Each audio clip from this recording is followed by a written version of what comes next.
ಓಂ ಶಾಂತಿ. ಈ ದಿನದ ಮುರಳಿಯ ದಿನಾಂಕವಾಗಿದೆ 29/1/2026. ಪ್ರಾತಃ ಮುರಳಿ ಬಾಪ್ದಾದ ಮಧುಬನ್. ಮಧುರ ಮಕ್ಕಳೇ, ಮಧುರ ತಂದೆಯನ್ನು ನೆನಪು ಮಾಡುವುದರಿಂದ ನೀವು ಸತೋಪ್ರಧಾನ ದೇವತೆಗಳಾಗುತ್ತೀರಿ.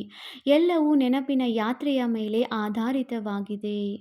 ಪ್ರಶ್ನೆಯಾಗಿದೆ, ಹೇಗೆ ತಂದೆಯ ಆಕರ್ಷಣೆಯು ಮಕ್ಕಳಿಗೆ ಆಗುತ್ತದೆ, ಹಾಗೆಯೇ ಎಂತಹ ಮಕ್ಕಳ ಆಕರ್ಷಣೆ ಎಲ್ಲರಿಗೆ ಆಗುವುದು? ಉತ್ತರ, ಯಾರು ಹೂಗಳಾಗಿದ್ದಾರೆಯೋ ಅವರ ಆಕರ್ಷಣೆ ಎಲ್ಲರಿಗೆ ಆಗುವುದು. ಹೇಗೆ ಚಿಕ್ಕ ಮಕ್ಕಳು ಹೂವಾಗಿರುತ್ತಾರೆ, ಅವರಿಗೆ ವಿಕಾರಗಳ ಬಗ್ಗೆ ಗೊತ್ತೇ ಇರುವುದಿಲ್ಲ, ಆದ್ದರಿಂದ ಎಲ್ಲರನ್ನೂ ಅವರು ಆಕರ್ಷಿಸುತ್ತಾರಲ್ಲವೇ? ಹಾಗೆಯೇ ನೀವು ಮಕ್ಕಳು ಸಹ ಯಾವಾಗ ಹೂ ಅರ್ಥಾತ್ ಪವಿತ್ರರಾಗುವಿರೋ ಆಗ ಎಲ್ಲರಿಗೆ ಆಕರ್ಷಣೆಯಾಗುವುದು. ನಿಮ್ಮಲ್ಲಿ ಯಾವುದೇ ವಿಕಾರಗಳ ಮುಳ್ಳು ಇರಬಾರದು. ಓಂ ಶಾಂತಿ. ಆತ್ಮಿಕ ಮಕ್ಕಳಿಗೆ ತಿಳಿದಿದೆ, ಇದು ಪುರುಷೋತ್ತಮ ಸಂಗಮ ಯುಗವಾಗಿದೆ. ತಮ್ಮ ಭವಿಷ್ಯದ ಪುರುಷೋತ್ತಮ ಮುಖವನ್ನು ನೋಡುತ್ತೀರಾ, ಪುರುಷೋತ್ತಮ ಉಡುಪನ್ನು ನೋಡುತ್ತೀರಾ. ನಾವೇ ಮತ್ತೆ ಹೊಸ ಪ್ರಪಂಚ ಸತ್ಯಯುಗದಲ್ಲಿ ಈ ಲಕ್ಷ್ಮೀನಾರಾಯಣರ ವಂಶಾವಳಿಯಲ್ಲಿ ಹೋಗುತ್ತೇವೆ, ಅರ್ಥಾತ್ ಸುಖಧಾಮದಲ್ಲಿ ಹೋಗುತ್ತೇವೆ ಅಥವಾ ಪುರುಷೋತ್ತಮರಾಗುತ್ತೇವೆ ಎಂಬುದನ್ನು ಅನುಭವ ಮಾಡುತ್ತೀರಾ. ಕುಳಿತಿದ್ದಂತೆಯೇ ಈ ವಿಚಾರಗಳು ಬರುತ್ತವೆಯೇ? ಓದುವ ವಿದ್ಯಾರ್ಥಿಗಳಿಗೆ ಯಾವ ದರ್ಜೆಯನ್ನು ಓದುವರೋ ಅದು ಅವಶ್ಯವಾಗಿ ನಾನು ಬ್ಯಾರಿಸ್ಟರ್ ಅಥವಾ ಇಂತಹ ಉದ್ಯೋಗಿಯಾಗುವೆನು ಎಂದು ಬುದ್ಧಿಯಲ್ಲಿ ಇರುತ್ತದೆ. ಹಾಗೆಯೇ ನೀವು ಸಹ ಇಲ್ಲಿ ಕುಳಿತುಕೊಂಡಾಗ ನಾವು ವಿಷ್ಣುವಿನ ರಾಜಧಾನಿಯಲ್ಲಿ ಹೋಗುತ್ತೇವೆ ಎಂಬುದನ್ನು ತಿಳಿದುಕೊಳ್ಳುತ್ತೀರಾ. ವಿಷ್ಣುವಿನ 2 ರೂಪಗಳಾಗಿದೆ, ಲಕ್ಷ್ಮೀನಾರಾಯಣ, ದೇವಿ ದೇವತಾ. ನಿಮ್ಮ ಬುದ್ಧಿಯು ಈಗ ಅಲೌಕಿಕವಾಗಿದೆ. ಮತ್ಯಾವ ಮನುಷ್ಯರ ಬುದ್ಧಿಯಲ್ಲಿ ಈ ಮಾತುಗಳ ಚಿಂತನೆ ನಡೆಯುವುದಿಲ್ಲ. ನೀವು ಮಕ್ಕಳ ಬುದ್ಧಿಯಲ್ಲಿ ಇವೆಲ್ಲ ಮಾತುಗಳಿವೆ. ಇದೇನು ಸಾಮಾನ್ಯ ಸತ್ಸಂಗವಲ್ಲ. ಇಲ್ಲಿ ಕುಳಿತಿದ್ದೀರೆಂದರೆ ತಿಳಿದುಕೊಳ್ಳುತ್ತೀರಿ, ಸತ್ಯ ತಂದೆ ಯಾರಿಗೆ ಶಿವನೆಂದು ಹೇಳಲಾಗುತ್ತದೆಯೋ ಅವರ ಸಂಘದಲ್ಲಿ ಕುಳಿತಿದ್ದೇವೆ. ಶಿವ ತಂದೆಯು ರಚಯಿತನಾಗಿದ್ದಾರೆ. ಅವರೇ ರಚನೆಯ ಆದಿ ಮಧ್ಯ ಅಂತ್ಯವನ್ನು ತಿಳಿದುಕೊಂಡಿದ್ದಾರೆ ಮತ್ತು ಜ್ಞಾನವನ್ನು ಕೊಡುತ್ತಾರೆ. ಹೇಗೆ ಇದು ನೆನ್ನೆಯ ಮಾತು ಎಂಬಂತೆ ತಿಳಿಸುತ್ತಾರೆ. ಇಲ್ಲಿ ಕುಳಿತಿದ್ದೀರಿ ಅಂದ ಮೇಲೆ ಇದು ನೆನಪಿರಬೇಕಲ್ಲವೇ? ನಾವು ಪರಿವರ್ತನೆಯಾಗಲು ಅರ್ಥಾತ್ ಈ ಶರೀರವನ್ನು ಬದಲಾಯಿಸಿ ದೇವತಾ ಶರೀರವನ್ನು ಪಡೆಯಲು ಬಂದಿದ್ದೇವೆ. ನನ್ನದು ಇದು ತಮೋಪ್ರಧಾನ ಹಳೆಯ ಶರೀರವಾಗಿದೆ. ಅದನ್ನು ಬದಲಾಯಿಸಿ ಈ ಲಕ್ಷ್ಮೀನಾರಾಯಣರಂತೆ ಆಗಬೇಕೆಂದು ಆತ್ಮವು ಹೇಳುತ್ತದೆ. ಗುರುದೇಯವು ಎಷ್ಟು ಶ್ರೇಷ್ಠವಾಗಿದೆ. ಓದಿಸುವ ಶಿಕ್ಷಕರು ಖಂಡಿತವಾಗಿಯೂ ಓದುವ ವಿದ್ಯಾರ್ಥಿಗಳಿಗಿಂತ ಬುದ್ಧಿವಂತರು ಇರಬೇಕಲ್ಲವೇ? ಓದಿಸುತ್ತಾರೆ, ಒಳ್ಳೆಯ ಕರ್ಮವನ್ನು ಕಲಿಸುತ್ತಾರೆ ಅಂದ ಮೇಲೆ ಅವಶ್ಯವಾಗಿ ಶ್ರೇಷ್ಠರಿರಬೇಕಲ್ಲವೇ? ನಮಗೆ ಎಲ್ಲರಿಗಿಂತ ಶ್ರೇಷ್ಠಾತಿ ಶ್ರೇಷ್ಠ ಭಗವಂತನು ಓದಿಸುತ್ತಾರೆ. ಭವಿಷ್ಯದಲ್ಲಿ ನಾವು ದೇವತೆಗಳಾಗುತ್ತೇವೆ. ನಾವು ಏನನ್ನು ಓದುತ್ತೇವೆಯೋ ಅದು ಭವಿಷ್ಯ ಹೊಸ ಪ್ರಪಂಚಕ್ಕಾಗಿ ಎಂಬುದನ್ನು ನೀವು ತಿಳಿದುಕೊಂಡಿದ್ದೀರಿ. ಮತ್ಯಾರಿಗೂ ಹೊಸ ಪ್ರಪಂಚದ ಬಗ್ಗೆ ತಿಳಿದೇ ಇಲ್ಲ. ನಿಮ್ಮ ಬುದ್ಧಿಯಲ್ಲಿ ಈಗ ಬರುತ್ತಿದೆ, ಈ ಲಕ್ಷ್ಮೀನಾರಾಯಣರು ಹೊಸ ಪ್ರಪಂಚದ ಮಾಲೀಕರಾಗಿದ್ದರು ಅಂದಾಗ ಅವಶ್ಯವಾಗಿ ಮತ್ತೆ ಪುನರಾವರ್ತನೆಯಾಗುವುದು. ಆದ್ದರಿಂದ ನಿಮಗೆ ಓದಿಸಿ ಮನುಷ್ಯರಿಂದ ದೇವತೆಗಳನ್ನಾಗಿ ಮಾಡುತ್ತೇನೆಂದು ತಂದೆಯು ತಿಳಿಸುತ್ತಾರೆ. ದೇವತೆಗಳಲ್ಲಿಯೂ ಅವಶ್ಯವಾಗಿ ನಂಬರ್ 1 ಇರುತ್ತಾರೆ. ದೈವಿ ರಾಜಧಾನಿ ಇರುತ್ತದೆಯಲ್ಲವೇ? ನಿಮಗೆ ಇಡೀ ದಿನ ಇದೇ ಚಿಂತನೆ ನಡೆಯುತ್ತಿರುವುದು, ನಾವಾತ್ಮರಾಗಿದ್ದೇವೆ. ನಾವಾತ್ಮರು ಯಾರು ಬಹಳ ಪತಿತರಾಗಿದ್ದೆವು, ಈಗ ಪಾವನರಾಗಲು ಪಾವನ ತಂದೆಯನ್ನು ನೆನಪು ಮಾಡುತ್ತೇವೆ. ನೆನಪಿನ ಅರ್ಥವನ್ನು ಸಹ ತಿಳಿದುಕೊಳ್ಳಬೇಕಾಗಿದೆ. ಆತ್ಮವು ತನ್ನ ಮಧುರ ತಂದೆಯನ್ನು ನೆನಪು ಮಾಡುತ್ತದೆ. ಸ್ವಯಂ ತಂದೆಯೇ ಹೇಳುತ್ತಾರೆ, ಮಕ್ಕಳೇ, ನನ್ನನ್ನು ನೆನಪು ಮಾಡುವುದರಿಂದ ನೀವು ಸತೋಪ್ರಧಾನ ದೇವತೆಗಳಾಗುವಿರಿ. ಎಲ್ಲವೂ ನೆನಪಿನ ಯಾತ್ರೆಯ ಮೇಲೆ ಅವಲಂಬಿಸಿದೆ. ಮಕ್ಕಳೇ, ಎಷ್ಟು ಸಮಯ ನೆನಪು ಮಾಡುತ್ತೀರಿ ಎಂದು ತಂದೆಯು ಅವಶ್ಯವಾಗಿ ಕೇಳುವರಲ್ಲವೇ? ನೆನಪು ಮಾಡುವುದರಲ್ಲಿಯೇ ಮಾಯೆಯ ಯುದ್ಧವಾಗುತ್ತದೆ. ನೀವು ಸಹ ತಿಳಿದುಕೊಳ್ಳುತ್ತೀರಿ, ಇದು ಯಾತ್ರೆಯಲ್ಲ, ಆದರೆ ಹೇಗೆ ಯುದ್ಧವಾಗಿದೆ. ಇದರಲ್ಲಿ ಬಹಳ ವಿಘ್ನಗಳು ಬರುತ್ತವೆ. ನೆನಪಿನ ಯಾತ್ರೆಯಲ್ಲಿರುವುದರಲ್ಲಿಯೇ ಮಾಯೆಯು ವಿಘ್ನಗಳನ್ನು ಹಾಕುತ್ತದೆ, ಅರ್ಥಾತ್ ನೆನಪನ್ನು ಮರೆಸಿಬಿಡುತ್ತದೆ. ಬಾಬಾ ನಮಗೆ ತಮ್ಮ ನೆನಪಿನಲ್ಲಿರುವುದರಲ್ಲಿ ಬಹಳ ಮಾಯೆಯು ಬಿರುಗಾಳಿಗಳು ಬರುತ್ತವೆ ಎಂದು ಹೇಳುತ್ತಾರೆ. ಮೊದಲನೆಯ ಬಿರುಗಾಳಿಯು ದೇಹಾಭಿಮಾನದ್ದಾಗಿದೆ. ನಂತರ ಕಾಮ, ಕ್ರೋಧ, ಲೋಭ, ಮೋಹ. ಬಾಬಾ, ನಾವು ನೆನಪಿನಲ್ಲಿರುವುದರಲ್ಲಿಯೂ ಯಾವುದೇ ವಿಘ್ನಗಳು ಬರಬಾರದೆಂದು ಬಹಳ ಪ್ರಯತ್ನ ಪಡುತ್ತೇವೆ. ಆದರೂ ಸಹ ಬಿರುಗಾಳಿಗಳು ಬರುತ್ತವೆ. ಇಂದು ಕ್ರೋಧದ ಬಿರುಗಾಳಿ, ಇಂದು ಲೋಭದ ಬಿರುಗಾಳಿ ಬಂದಿತು. ಇಂದು ನಮ್ಮ ಸ್ಥಿತಿಯೂ ಚೆನ್ನಾಗಿತ್ತು. ಯಾವುದೇ ಬಿರುಗಾಳಿ ಬರಲಿಲ್ಲ. ಇಡೀ ದಿನ ನೆನಪಿನ ಯಾತ್ರೆಯಲ್ಲಿದ್ದೆವು. ಬಹಳ ಖುಷಿಯಿತ್ತು. ತಂದೆಯನ್ನು ಬಹಳ ನೆನಪು ಮಾಡಿದೆವು ಎಂದು ಮಕ್ಕಳು ಹೇಳುತ್ತಾರೆ. ನೆನಪಿನಲ್ಲಿ ಆನಂದ ಬಾಷ್ಪಗಳು ಬರುತ್ತಿರುತ್ತವೆ. ತಂದೆಯ ನೆನಪಿನಲ್ಲಿರುವುದರಿಂದಲೇ ನೀವು ಮಧುರರಾಗಿ ಬಿಡುತ್ತೀರಿ. ನೀವು ಮಕ್ಕಳು ಇದನ್ನು ತಿಳಿದುಕೊಂಡಿದ್ದೀರಿ. ನಾವು ಮಾಯೆಯಿಂದ ಸೋಲನ್ನು ಅನುಭವಿಸುತ್ತಾ ಅನುಭವಿಸುತ್ತಾ ಎಲ್ಲಿಗೆ ಬಂದು ತಲುಪಿದ್ದೇವೆ. ಮಕ್ಕಳು ಲೆಕ್ಕ ತೆಗೆಯುತ್ತಾರೆ. ಕಲ್ಪದಲ್ಲಿ ಎಷ್ಟು ತಿಂಗಳು, ಎಷ್ಟು ದಿನಗಳು ಇವೆ ಬುದ್ಧಿಯಲ್ಲಿ ಬರುತ್ತದೆಯಲ್ಲವೇ. ಒಂದು ವೇಳೆ ಯಾರಾದರೂ ಲಕ್ಷಾಂತರ ವರ್ಷಗಳು ಎಂದು ಹೇಳಿದ್ದೆಯಾದರೆ ಅದನ್ನು ಲೆಕ್ಕ ಮಾಡಲು ಸಾಧ್ಯವಾಗುವುದಿಲ್ಲ. ತಂದೆಯು ತಿಳಿಸುತ್ತಾರೆ, ಈ ಸೃಷ್ಟಿ ಚಕ್ರವು ಸುತ್ತುತ್ತಿರುತ್ತದೆ. ಇಡೀ ಚಕ್ರದಲ್ಲಿ ನಾವು ಎಷ್ಟು ಜನ್ಮಗಳನ್ನು ಪಡೆಯುತ್ತೇವೆ, ಹೇಗೆ ರಾಜಧಾನಿಯಲ್ಲಿ ಬರುತ್ತೇವೆ ಎಂಬುದನ್ನಂತೂ ತಿಳಿದುಕೊಂಡಿದ್ದೀರಲ್ಲವೇ. ಇವು ಸಂಪೂರ್ಣ ಹೊಸ ಮಾತುಗಳಾಗಿವೆ. ಹೊಸ ಪ್ರಪಂಚಕ್ಕಾಗಿ ಹೊಸ ಜ್ಞಾನವಾಗಿದೆ. ಹೊಸ ಪ್ರಪಂಚವೆಂದು ಸ್ವರ್ಗಕ್ಕೆ ಹೇಳಲಾಗುತ್ತದೆ. ನಾವೀಗ ಮನುಷ್ಯರಾಗಿದ್ದೇವೆ, ದೇವತೆಗಳು ಆಗುತ್ತಿದ್ದೇವೆಂದು ನೀವು ಹೇಳುತ್ತೀರಿ. ದೇವತಾ ಪದವಿಯು ಶ್ರೇಷ್ಠವಾಗಿದೆ. ನಾವು ಎಲ್ಲದಕ್ಕಿಂತ ಭಿನ್ನ ಜ್ಞಾನವನ್ನು ಪಡೆಯುತ್ತಿದ್ದೇವೆ. ನಮಗೆ ಓದಿಸುವವರು ಸಹ ಸಂಪೂರ್ಣ ಭಿನ್ನ ವಿಚಿತ್ರನಾಗಿದ್ದಾರೆ. ಅವರಿಗೆ ಈ ಸಾಕಾರ ಚಿತ್ರವಿಲ್ಲ. ಅವರು ನಿರಾಕಾರನಾಗಿದ್ದಾರೆ. ಅಂದಾಗ ಡ್ರಾಮಾದಲ್ಲಿ ನೋಡಿ, ಎಷ್ಟು ಒಳ್ಳೆಯ ಪಾತ್ರವನ್ನಿಡಲಾಗಿದೆ. ತಂದೆಯು ಓದಿಸುವುದಾದರೂ ಹೇಗೆ. ಆದ್ದರಿಂದ ಸ್ವಯಂ ತಿಳಿಸುತ್ತಾರೆ, ನಾನು ಇಂಥವರ ತನುವಿನಲ್ಲಿ ಬರುತ್ತೇನೆ, ಯಾವ ತನುವಿನಲ್ಲಿ ಬರುತ್ತೇನೆ ಎಂಬುದನ್ನು ಸಹ ತಿಳಿಸುತ್ತಾರೆ. ಏನು, ಇದೊಂದೇ ತನುವಿನಲ್ಲಿ ಬರುವರೆ ಎಂದು ಮನುಷ್ಯರು ತಬ್ಬಿಬ್ಬಾಗುತ್ತಾರೆ. ಆದರೆ ಇದಂತೂ ನಾಟಕವಲ್ಲವೇ. ಇದರಲ್ಲಿ ಸ್ವಲ್ಪವೂ ಬದಲಾಗಲು ಸಾಧ್ಯವಿಲ್ಲ. ಈ ಮಾತುಗಳನ್ನು ನೀವೇ ಕೇಳುತ್ತೀರಿ ಮತ್ತು ಧಾರಣೆ ಮಾಡುತ್ತೀರಿ. ಹೇಗೆ ನಮಗೆ ಶಿವ ತಂದೆಯು ಓದಿಸುತ್ತಾರೆಂದು ಅನ್ಯರಿಗೆ ತಿಳಿಸುತ್ತೀರಿ. ಆತ್ಮವೇ ಓದುತ್ತದೆ, ಆತ್ಮವೇ ಮತ್ತೆ ಅನ್ಯರಿಗೆ ಓದಿಸುತ್ತದೆ. ಆತ್ಮವೇ ಕಲಿಯುತ್ತದೆ, ಕಲಿಸುತ್ತದೆ. ಆತ್ಮವು ಬಹಳ ಅಮೂಲ್ಯವಾಗಿದೆ. ಆತ್ಮ ಅವಿನಾಶಿ, ಅಮರನಾಗಿದೆ. ಕೇವಲ ಶರೀರವು ಸಮಾಪ್ತಿಯಾಗುತ್ತದೆ. ನಾವಾತ್ಮರು ಪರಮಪಿತ ಪರಮಾತ್ಮನಿಂದ ಜ್ಞಾನವನ್ನು ತೆಗೆದುಕೊಳ್ಳುತ್ತಿದ್ದೇವೆ. ರಚಯಿತ ಮತ್ತು ರಚನೆಯ ಆದಿ ಮಧ್ಯ ಅಂತ್ಯ 84 ಜನ್ಮಗಳ ಜ್ಞಾನವನ್ನು ಪಡೆಯುತ್ತಿದ್ದೇವೆ. ಜ್ಞಾನವನ್ನು ತೆಗೆದುಕೊಳ್ಳುವವರು ಯಾರು. ಆತ್ಮ. ಆತ್ಮ ಅವಿನಾಶಿಯಾಗಿದೆ. ಮೋಹವನ್ನು ಸಹ ಅವಿನಾಶಿ ವಸ್ತುವಿನಲ್ಲಿಡಬೇಕೇ ಹೊರತು ವಿನಾಶಿ ವಸ್ತುವಿನಲ್ಲಿ ಅಲ್ಲ.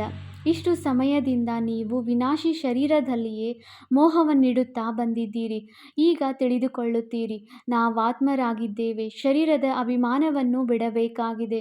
ಕೆಲವು ಮಕ್ಕಳು ಈ ರೀತಿಯೂ ಬರೆಯುತ್ತಾರೆ, ನಾನಾತ್ಮ ಈ ಕಾರ್ಯ ಮಾಡಿದೆನು, ನಾನಾತ್ಮನು ಇಂದು ಈ ಭಾಷಣ ಮಾಡಿದೆನು, ನಾನಾತ್ಮನು ಇಂದು ತಂದೆಯನ್ನು ಬಹಳ ನೆನಪು ಮಾಡಿದೆನು. ತಂದೆಯು ಪರಮ ಆತ್ಮ ಜ್ಞಾನ ಸಾಗರನಾಗಿದ್ದಾರೆ. ನೀವು ಮಕ್ಕಳಿಗೆ ಎಷ್ಟೊಂದು ಜ್ಞಾನವನ್ನು ಕೊಡುತ್ತಾರೆ. ನೀವು ಮೂಲವತನ ಸೂಕ್ಷ್ಮವತನವನ್ನು ತಿಳಿದುಕೊಂಡಿದ್ದೀರಿ. ಮನುಷ್ಯರ ಬುದ್ಧಿಯಲ್ಲಂತೂ ಏನೂ ಇಲ್ಲ. ರಚಯಿತ ಯಾರೆಂದು ನಿಮ್ಮ ಬುದ್ಧಿಯಲ್ಲಿದೆ. ಈ ಮನುಷ್ಯ ಸೃಷ್ಟಿಯ ರಚಯಿತನೆಂದು ಗಾಯನವಿದೆ ಅಂದ ಮೇಲೆ ಅವಶ್ಯವಾಗಿ ಅವರು ಕರ್ತವ್ಯದಲ್ಲಿ ಬರುತ್ತಾರೆ. ನೀವು ತಿಳಿದುಕೊಂಡಿದ್ದೀರಿ, ಆತ್ಮ ಮತ್ತು ಪರಮಾತ್ಮ ತಂದೆಯ ನೆನಪಿರುವ ಮನುಷ್ಯರು ಮತ್ಯಾರೂ ಇಲ್ಲ. ತಂದೆಯೇ ಜ್ಞಾನವನ್ನು ಕೊಡುತ್ತಾರೆ. ತಮ್ಮನ್ನು ಆತ್ಮನೆಂದು ತಿಳಿಯಿರಿ. ನೀವು ತಮ್ಮನ್ನು ಶರೀರವೆಂದು ತಿಳಿದು ತಲೆ ಕೆಳಗಾಗಿ ನಿಂತಿದ್ದೀರಿ. ಆತ್ಮವು ಸತ್ ಚಿತ್ ಆನಂದ ಸ್ವರೂಪನಾಗಿದೆ. ಆತ್ಮಕ್ಕೆ ಎಲ್ಲದಕ್ಕಿಂತ ಹೆಚ್ಚು ಮಹಿಮೆ ಇದೆ. ಒಬ್ಬ ತಂದೆಯ ಆತ್ಮಕ್ಕೆ ಎಷ್ಟೊಂದು ಮಹಿಮೆ ಇದೆ. ಅವರೇ ದುಃಖಹರ್ತ ಸುಖಕರ್ತನಾಗಿದ್ದಾರೆ. ಸೊಳ್ಳೆ ಮೊದಲಾದವುಗಳಿಗೆ ದುಃಖಹರ್ತ ಸುಖಕರ್ತ ಜ್ಞಾನಸಾಗರನೆಂದು ಮಹಿಮೆ ಮಾಡುವುದಿಲ್ಲ. ಇದು ತಂದೆಯ ಮಹಿಮೆಯಾಗಿದೆ. ನೀವು ಸಹ ಪ್ರತಿಯೊಬ್ಬರೂ ದುಃಖಹರ್ತ ಸುಖಕರ್ತರಾಗಿದ್ದೀರಿ. ಏಕೆಂದರೆ ಆ ತಂದೆಯ ಮಕ್ಕಳಾಗಿದ್ದೀರಲ್ಲವೇ. ಯಾರು ಎಲ್ಲರ ದುಃಖವನ್ನು ಹರಿಸಿ ಸುಖವನ್ನು ಕೊಡುತ್ತಾರೆ ಅದು ಅರ್ಧಕಲ್ಪಕ್ಕಾಗಿ.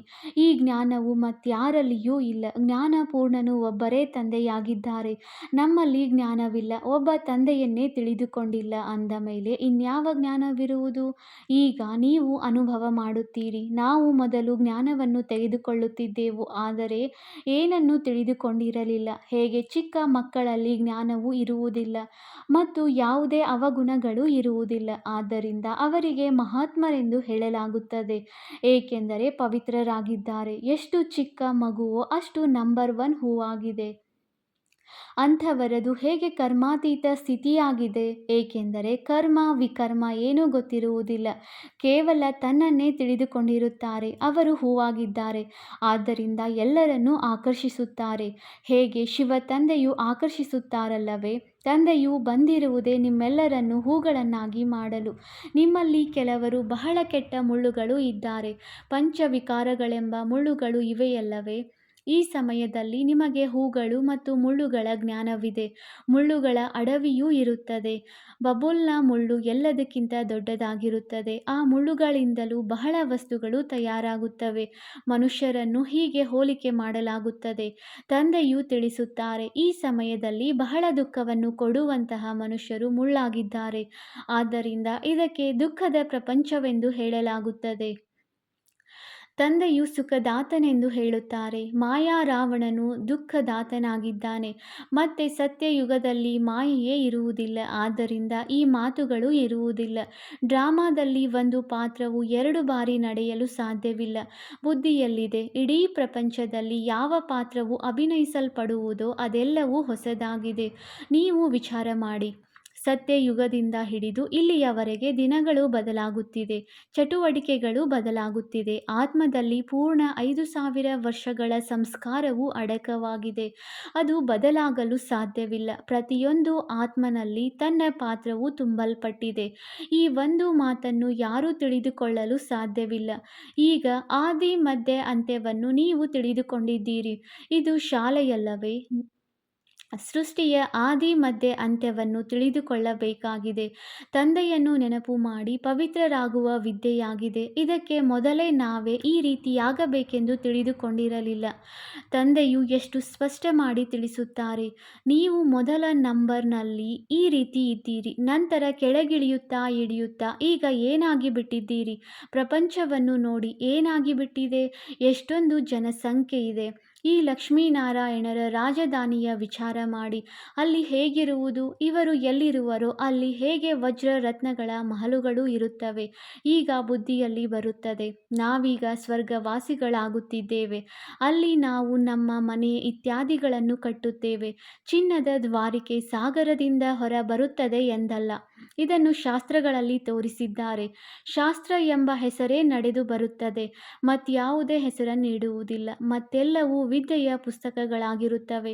ಇನ್ನೂ ಕೆಲವು ಕಾದಂಬರಿಗಳು ಇರುತ್ತವೆ. ಬಾಕಿ ಇದಕ್ಕೆ ಮಾತ್ರ ಪುಸ್ತಕ ಅಥವಾ ಶಾಸ್ತ್ರವೆಂದು ಹೇಳುತ್ತಾರೆ. ಅದು ವಿದ್ಯೆಯ ಪುಸ್ತಕಗಳಾಗಿವೆ. ಶಾಸ್ತ್ರಗಳನ್ನು ಓದುವವರಿಗೆ ಭಕ್ತರೆಂದು ಹೇಳಲಾಗುತ್ತದೆ. ಭಕ್ತಿ ಮತ್ತು ಜ್ಞಾನ 2 ಮಾತುಗಳಿವೆ. ಈಗ ವೈರಾಗ್ಯ ಯಾವುದರ ಮೇಲೆ? ಭಕ್ತಿಯದೋ ಅಥವಾ ಜ್ಞಾನದ ವೈರಾಗ್ಯವೋ? ಅವಶ್ಯವಾಗಿ ಭಕ್ತಿಯ ವೈರಾಗ್ಯವೆಂದು ಹೇಳುತ್ತಾರೆ. ಈಗ ನಿಮಗೆ ಜ್ಞಾನ ಸಿಗುತ್ತಿದೆ. ಇದರಿಂದ ನೀವು ಎಷ್ಟು ಶ್ರೇಷ್ಠರಾಗುತ್ತೀರಿ. ಈಗ ತಂದೆಯು ನಿಮ್ಮನ್ನು ಸುಖದಾಯಿಯನ್ನಾಗಿ ಮಾಡುತ್ತಾರೆ. ಸುಖಧಾಮಕ್ಕೆ ಸ್ವರ್ಗವೆಂದು ಹೇಳಲಾಗುತ್ತದೆ. ನೀವು ಸುಖಧಾಮದಲ್ಲಿ ಹೋಗುವವರಿದ್ದೀರಿ, ಆದ್ದರಿಂದ ನಿಮಗೆ ಓದಿಸುತ್ತಾರೆ. ಈ ಜ್ಞಾನವೂ ಸಹ ನಿಮ್ಮ ಆತ್ಮವೇ ತಿಳಿದುಕೊಳ್ಳುತ್ತದೆ. ಆತ್ಮಕ್ಕೆ ಯಾವುದೇ ಧರ್ಮವಿಲ್ಲ, ಅದಂತೂ ಆತ್ಮವೇ ಆಗಿದೆ. ಮತ್ತೆ ಆ ಆತ್ಮವು ಶರೀರದಲ್ಲಿ ಬಂದಾಗ ಶರೀರದ ಧರ್ಮಗಳು ಬೇರೆ ಬೇರೆ ಇರುತ್ತವೆ. ಆತ್ಮದ ಧರ್ಮ ಯಾವುದು? ಮೊದಲನೆಯದಾಗಿ ಆತ್ಮವು ಬಿಂದು ರೂಪವಾಗಿದೆ ಮತ್ತು ಶಾಂತ ಸ್ವರೂಪನಾಗಿದೆ. ಶಾಂತಿಧಾಮ ಮುಕ್ತಿಧಾಮದಲ್ಲಿರುತ್ತದೆ. ಈಗ ತಂದೆಯು ತಿಳಿಸುತ್ತಾರೆ, ಎಲ್ಲ ಮಕ್ಕಳಿಗೆ ಅಧಿಕಾರವಿದೆ. ಅನೇಕ ಮಕ್ಕಳು ಅನ್ಯ ಧರ್ಮಗಳಲ್ಲಿ ಮತಾಂತರಗೊಂಡಿದ್ದಾರೆ. ಅವರು ಮತ್ತೆ ಬಂದು ತಮ್ಮ ಮೂಲ ಧರ್ಮವನ್ನು ಸೇರುತ್ತಾರೆ. ಯಾರು ದೇವಿ ದೇವತಾ ಧರ್ಮವನ್ನು ಬಿಟ್ಟು ಅನ್ಯ ಧರ್ಮದಲ್ಲಿ ಹೋಗಿದ್ದಾರೆಯೋ ಆ ಎಲ್ಲ ಎಲೆಗಳು ಮತ್ತೆ ತಮ್ಮ ಜಾಗಕ್ಕೆ ಹಿಂತಿರುಗಿ ಬರುತ್ತಾರೆ. ಯಾರು ಹಿಂದೂಗಳಿಂದ ಮುಸಲ್ಮಾನರಾಗುವರೋ ಅವರಿಗೆ ಶೇಖ್ ಎಂದು ಹೇಳುತ್ತಾರೆ. ಹೇಗೆ ಶೇಖ್ ಮಹಮ್ಮದ್ ಇತ್ಯಾದಿ ಇವೆಲ್ಲ ಮಾತುಗಳನ್ನು ಮತ್ಯಾರೂ ತಿಳಿದುಕೊಳ್ಳಲು ಸಾಧ್ಯವಿಲ್ಲ. ಮೊಟ್ಟ ಮೊದಲು ತಂದೆಯ ಪರಿಚಯ ಕೊಡಬೇಕಾಗಿದೆ. ಇದರಲ್ಲಿಯೇ ಎಲ್ಲರೂ ತಬ್ಬಿಬ್ಬಾಗಿದ್ದಾರೆ. ನಮಗೆ ಯಾರು ಓದಿಸುತ್ತಾರೆ ಎಂಬುದನ್ನು ನೀವು ತಿಳಿದುಕೊಂಡಿದ್ದೀರಿ. ನೀವು ಮಕ್ಕಳಿಗೆ ಸ್ವಯಂ ತಂದೆಯೇ ಓದಿಸುತ್ತಾರೆ. ಕೃಷ್ಣನಂತೂ ದೇಹಧಾರಿಯಾಗಿದ್ದಾನೆ. ಈ ಬ್ರಹ್ಮರವರಿಗೂ ದಾದಾ ಸಹೋದರ ಎಂದು ಹೇಳುತ್ತಾರೆ. ಎಲ್ಲರೂ ಸಹೋದರರಲ್ಲವೇ?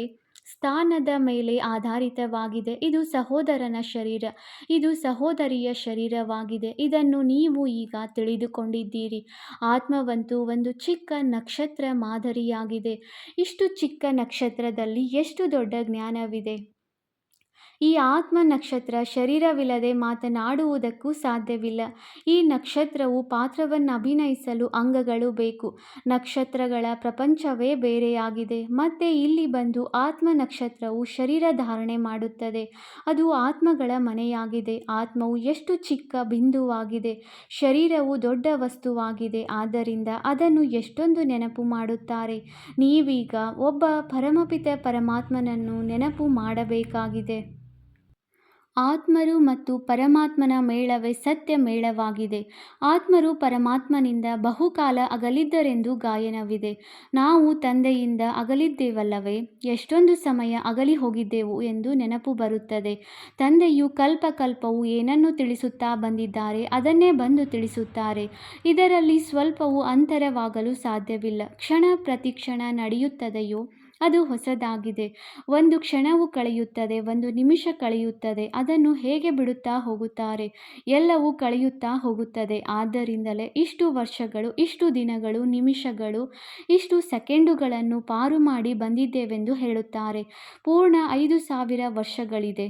ಪುನಃ ಅದು 1ರಿಂದ ಆರಂಭವಾಗುವುದು. ನಿಖರವಾದ ಲೆಕ್ಕವಲ್ಲವೇ? ಕ್ಷಣ ನಿಮಿಷ ಎಲ್ಲವನ್ನೂ ಬರೆಯುತ್ತಾರೆ. ಈಗ ನಿಮ್ಮೊಂದಿಗೆ ಇವರು ಯಾವಾಗ ಜನ್ಮ ಪಡೆದಿದ್ದರೋ ಎಂದು ಯಾರಾದರೂ ಕೇಳಿದರೆ ನೀವು ಲೆಕ್ಕ ಮಾಡಿ ತಿಳಿಸುತ್ತೀರಿ. ಕೃಷ್ಣನು ಮೊದಲನೇ ನಂಬರ್ನಲ್ಲಿ ಜನ್ಮ ಪಡೆದಿದ್ದಾನೆ. ಶಿವನ ಅವತರಣೆಯ ನಿಮಿಷ, ಕ್ಷಣ ಏನನ್ನೂ ನೀವು ಲೆಕ್ಕ ಮಾಡಲು ಸಾಧ್ಯವಿಲ್ಲ. ಕೃಷ್ಣನ ತಿಥಿ ತಾರೀಕು ಎಲ್ಲವೂ ಬರೆಯಲ್ಪಟ್ಟಿದೆ. ಮನುಷ್ಯರ ಗಡಿಯಾರದಲ್ಲಿ ನಿಮಿಷ ಸೆಕೆಂಡುಗಳ ಅಂತರವಾಗಲೂಬಹುದು. ಆದರೆ ಶಿವ ತಂದೆಯ ಅವತರಣೆಯಲ್ಲಿ ಏನೂ ಅಂತರವಾಗಲು ಸಾಧ್ಯವಿಲ್ಲ. ಯಾವಾಗ ಬಂದರು ಎಂಬುದು ತಿಳಿಯುವುದೂ ಇಲ್ಲ. ಸಾಕ್ಷಾತ್ಕಾರವಾಯಿತು ಆಗ ಬಂದರು ಎಂದಲ್ಲ, ಕೇವಲ ಅಂದಾಜಿನಿಂದ ಹೇಳಿಬಿಡುತ್ತಾರೆ. ಆದರೆ ಆ ಸಮಯದಲ್ಲಿ ಪ್ರವೇಶವಾದರು ಎಂದಲ್ಲ, ನಾನೇ ಈ ರೀತಿಯಾಗುತ್ತೇನೆ ಎಂದು ಸಾಕ್ಷಾತ್ಕಾರವಾಯಿತು. ಒಳ್ಳೆಯದು. ಮಧುರಾತಿಮಧುರ ಅಗಲಿ ಹೋಗಿ ಮರಳಿ ಸಿಕ್ಕಿರುವ ಮಕ್ಕಳ ಪ್ರತಿ ಮಾತಾಪಿತ ಬಾಪ್ದಾದಾರವರ ನೆನಪು, ಪ್ರೀತಿ ಹಾಗೂ ಸುಪ್ರಭಾತ. ಆತ್ಮಿಕ ಮಕ್ಕಳಿಗೆ ಆತ್ಮಿಕ ತಂದೆಯ ನಮಸ್ತೆ. ನಾವು ಆತ್ಮಿಕ ಮಕ್ಕಳಿಂದ ಆತ್ಮಿಕ ತಂದೆಗೆ ನೆನಪು, ಪ್ರೀತಿ ಹಾಗೂ ನಮಸ್ತೆ ನಮಸ್ತೆ ನಮಸ್ತೆ. ಧಾರಣೆಗಾಗಿ ಮುಖ್ಯ ಸಾರ. ಪಾಯಿಂಟ್ ನಂಬರ್ 1, ಸುಖಧಾಮದಲ್ಲಿ ಹೋಗಲು ಸುಖದಾಯಿಯಾಗಬೇಕಾಗಿದೆ. ಎಲ್ಲರ ದುಃಖವನ್ನು ದೂರ ಮಾಡಿ ಸುಖ ಕೊಡಬೇಕಾಗಿದೆ. ಎಂದು ದುಃಖದಾಯಿ ಮುಳ್ಳು ಆಗಬಾರದು. ಪಾಯಿಂಟ್ ನಂಬರ್ 2, ಈ ವಿನಾಶಿ ಶರೀರದಲ್ಲಿ ಆತ್ಮವೇ ಅತ್ಯಮೂಲ್ಯವಾಗಿದೆ. ಅದೇ ಅಮರ ಅವಿನಾಶಿಯಾಗಿದೆ. ಆದ್ದರಿಂದ ಅವಿನಾಶಿ ವಸ್ತುವಿನೊಂದಿಗೆ ಪ್ರೀತಿಯನ್ನಿಡಬೇಕಾಗಿದೆ. ದೇಹದ ಅಭಿಮಾನವನ್ನು ಕಳೆಯಬೇಕಾಗಿದೆ. ವರದಾನ: ತಮ್ಮ ಅನಾದಿ ಆದಿ ಸ್ವರೂಪದ ಸ್ಮೃತಿಯಿಂದ ನಿರ್ಬಂಧನರಾಗುವ ಹಾಗೂ ಅನ್ಯರನ್ನು ನಿರ್ಬಂಧನರನ್ನಾಗಿ ಮಾಡುವ ಮರುಜೀವ ಭವ. ಹೇಗೆ ತಂದೆಯವರು ಲೋನ್ ತೆಗೆದುಕೊಳ್ಳುವರು, ಬಂಧನದಲ್ಲಿ ಬರುವುದಿಲ್ಲ, ಹಾಗೆಯೇ ತಾವು ಮರುಜೀವ ಜನ್ಮವಿರುವ ಮಕ್ಕಳು ಶರೀರದ ಸಂಸ್ಕಾರದ ಸ್ವಭಾವದ ಬಂಧನಗಳಿಂದ ಮುಕ್ತರಾಗಿರಿ. ಯಾವಾಗ ಬೇಕು, ಹೇಗೆ ಬೇಕು ಹಾಗೆಯೇ ತಮ್ಮ ಸಂಸ್ಕಾರವನ್ನಾಗಿ ಮಾಡಿಕೊಳ್ಳಿರಿ. ಹೇಗೆ ತಂದೆಯು ನಿರ್ಬಂಧನ ಆಗಿದ್ದಾರೆಯೋ ಹಾಗೆಯೇ ನಿರ್ಬಂಧನರೂ ಆಗಿರಿ. ಮೂಲ ವತನದ ಸ್ಥಿತಿಯಲ್ಲಿ ಸ್ಥಿತರಾಗಿರುತ್ತಾ ನಂತರ ಕೆಳಗೆ ಬನ್ನಿರಿ. ತಮ್ಮ ಅನಾದಿ ಆದಿ ಸ್ವರೂಪದ ಸ್ಮೃತಿಯಲ್ಲಿರಿ. ಅವತರಣೆಯಾದ ಆತ್ಮನೆಂದು ತಿಳಿಯುತ್ತಾ ಕರ್ಮವನ್ನು ಮಾಡುತ್ತೀರೆಂದರೆ ಅನ್ಯರು ಸಹ ತಮ್ಮನ್ನು ಅನುಕರಣೆ ಮಾಡುವರು.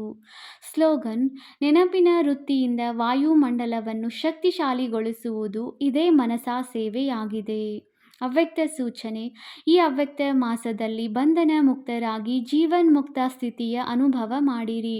ಯಾವುದೇ ರೀತಿಯ ಆಸಕ್ತಿ ಸಂಕಲ್ಪದ ರೂಪದಲ್ಲಿರಲಿ, ಸಂಬಂಧದ ರೂಪದಲ್ಲಿರಲಿ, ಸಂಪರ್ಕದ ರೂಪದಲ್ಲಿರಲಿ ಅಥವಾ ಸ್ವತಃ ನಿಮ್ಮ ವಿಶೇಷತೆಯ ಮೇಲಿರಲಿ, ಯಾವ ಆಸಕ್ತಿಯಾದರೂ ನಿಮ್ಮನ್ನು ಬಂಧಿತರನ್ನಾಗಿ ಮಾಡುತ್ತದೆ ಎಂದರೆ ಈ ಆಸಕ್ತಿ ಅಶರೀರಿ ಸ್ಥಿತಿಗೆ ತಲುಪಲು ಬಿಡುವುದಿಲ್ಲ ಮತ್ತು ವಿಶ್ವ ಕಲ್ಯಾಣಕ್ಕಾಗಿ ಸೇವೆಗೆ ಯೋಗ್ಯರಾಗಲು ಬಿಡುವುದಿಲ್ಲ. ಆದ್ದರಿಂದ ಮೊದಲು ಸ್ವಯಂ ಆಸಕ್ತಿ ಮುಕ್ತರಾಗಿರಿ, ನಂತರ ವಿಶ್ವಕ್ಕೆ ಮುಕ್ತಿ ಮತ್ತು ಜೀವನ್ಮುಕ್ತಿಯ ಆಸ್ತಿಯನ್ನು ಕೊಡಲು ಸಾಧ್ಯವಾಗುತ್ತದೆ. ಓಂ ಶಾಂತಿ.